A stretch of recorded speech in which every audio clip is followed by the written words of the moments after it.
To late का मतलब क्या होता है?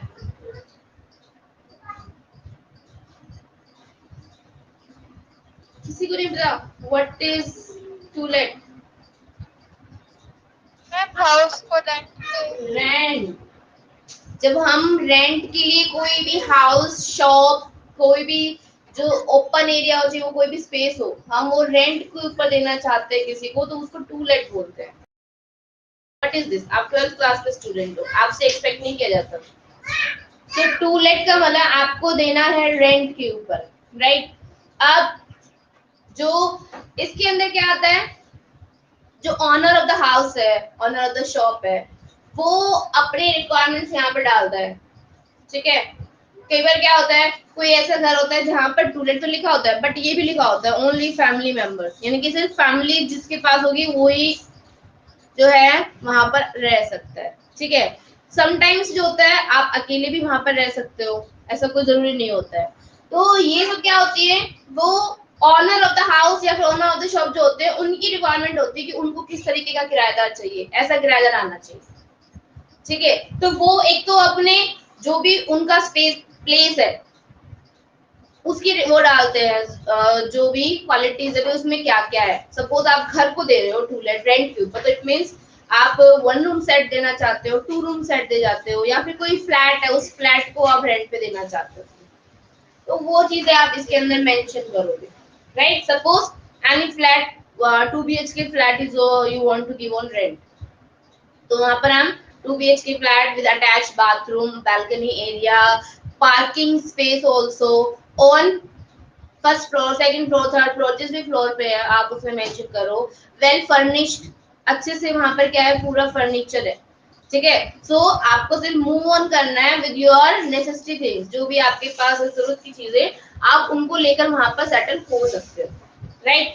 And only family members will be the priority, उनको दी जाएगी प्रायोरिटी, क्योंकि परिवार के साथ आप आराम से वहां पर रह सकते हो, ठीक है? आप उसके साथ ये बता सकते हो कि वहां पर फैसिलिटीज भी हैं, water supply, electricity supply 24 hours है, राइट? एंड हॉस्पिटल एरियाज, कल को अगर हम यही देखते हैं ना कि हम जो जहां पर भी चीज लेना चाहें वो कैसी हो, ऐसी हो जहां पर हमारी जरूरत की चीजें जो है वो आसपास हो, तो वो भी वहां पर अवेलेबल है। देन ऑन द रोड है, अगर बिल्कुल रोड के ऊपर है लोकेशन उसकी, वो भी आप उसमें मेंशन कर सकते हो, ठीक है? और अगर उसके अलावा अगर कोई आसपास की कोई ऐसी चीजें जो बहुत फेमस है, तो वो भी आप उसमें मेंशन कर सकते हो।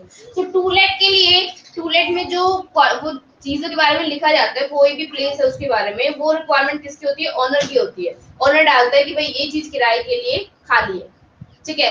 सपोज किसी शॉप को आप रेंट पे देना चाहते हो, तो उस शॉप की क्वालिटीज, यानी कि उस शॉप में क्या क्या है, कहाँ पर है, वो मार्केट एरिया में है, कितनी बड़ी है, या फिर वो उसका मतलब लोकेलिटी कैसी है, ठीक है? तो उस जगह पे आप वो मेंशन करोगे। देन उसके बाद फिर डिसाइड होता है रेंट, कि आप कितना रेंट एक्सपेक्ट करते हो, राइट? आपकी एक्सपेक्टेशन क्या, भी इतना रेंट हमें चाहिए। तो अगर ये चीजें मेंशन हो जाती है, तो सामने वाला जो भी आएगा उस चीज को लेने के लिए रेंट के ऊपर, वो ये सोच के आएगा कि हाँ मुझे इतना तो देना ही पड़ेगा, ठीक है? इसी का एक दूसरा वो भी होता है, जब आप एज अ टेनेंट, मतलब आप किराएदार हो और आपको घर चाहिए, ठीक है? तो वहां पर आप अकोमोडेशन वांटेड के अंदर लिखेंगे, घर चाहिए आपको, तो वहां पर अकोमोडेशन वांटेड के लिए लिखेंगे that you wanted a house for rent, और आप उसमें लोकेलिटी मेंशन करेंगे, आपको किस तरीके का चाहिए, उसमें इतने रूम्स होने चाहिए और ये सब कुछ होना चाहिए, पार्किंग स्पेस होना चाहिए, फर्निश्ड होना चाहिए, नहीं होना चाहिए, वो आपका फिर अकोमोडेशन वांटेड के अंदर आ जाएगा, राइट? जैसे we wanted a house for rent, हमें चाहिए रेंट के लिए, और उसके मतलब उसके अंदर ये फैसिलिटी होनी चाहिए। तो दोनों तरीके से लिखे जाते हैं। अकोमोडेशन वांटेड में आप अपने तरीके से लिख सकते हो, उसमें रेंट का भी आ जाता है, उसमें खरीदने वाला भी, भाई आप खरीद भी सकते हो, वो भी आ जाता है अकोमोडेशन वांटेड में। और टू लेट के अंदर रेंट का होता है that you wanted to give your house और शॉप ऑन रेंट, तो वो टू लेट के अंदर आता है, राइट? तो इसके अंदर ऑनर जो होता है वो अपने घर की और दुकान की जो भी स्पेसिफिकेशन है वो डालता है, और वहां पर अकोमोडेशन वांटेड के अंदर आप लिखोगे कि हमें इस तरीके का घर चाहिए, राइट? तो ये होते हैं हमारी एडवर्टाइजमेंट जो हमें किसके ऊपर लिखनी होती है, टू लेट के ऊपर। Clear? So we will right, चलो हम आगे करते हैं। तो आज हम टू लेट पे लिखेंगे advertisement.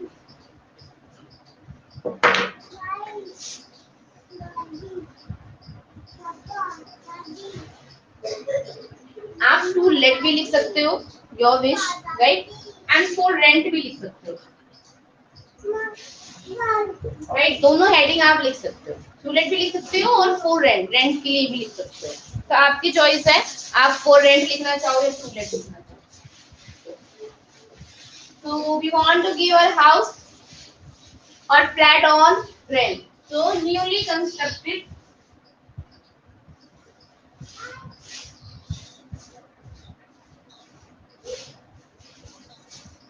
To BHK flat is on MG Road, right, is available for rent, right। अब उसके अंदर क्या क्या है, has 2 bedrooms with attached bathrooms, parking space available, parking space भी है, राइट, एंड उसके साथ 24 hours electricity, water and electricity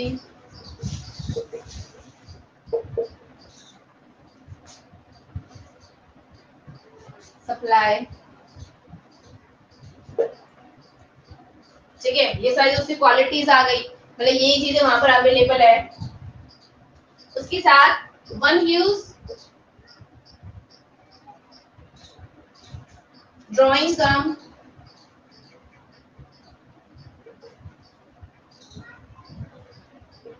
dining, मतलब वहां पर आपको ड्राइंग और डाइनिंग रूम, मतलब काफी बड़ा है वो, ड्राइंग बोल सकते हो, डाइनिंग भी बोल सकते हो, इतना बड़ा एक रूम भी अवेलेबल है वहां पर, स्पेस अवेलेबल है। देन एक्सपेक्टेड रेंट, कि मतलब हमें कितने उसको देना है, कितना हो सकता है, 20,000 पर month, right. Then company is only, मतलब किसको देना चाहते हैं, जो क्या है, कंपनी वगैरह में जॉब करते हैं, तो कंपनी लीज ओनली।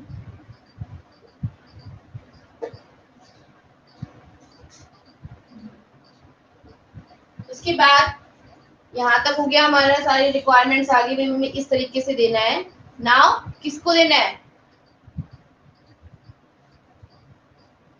सिर्फ जो कंपनी में काम करते हैं उन्हीं को देना है।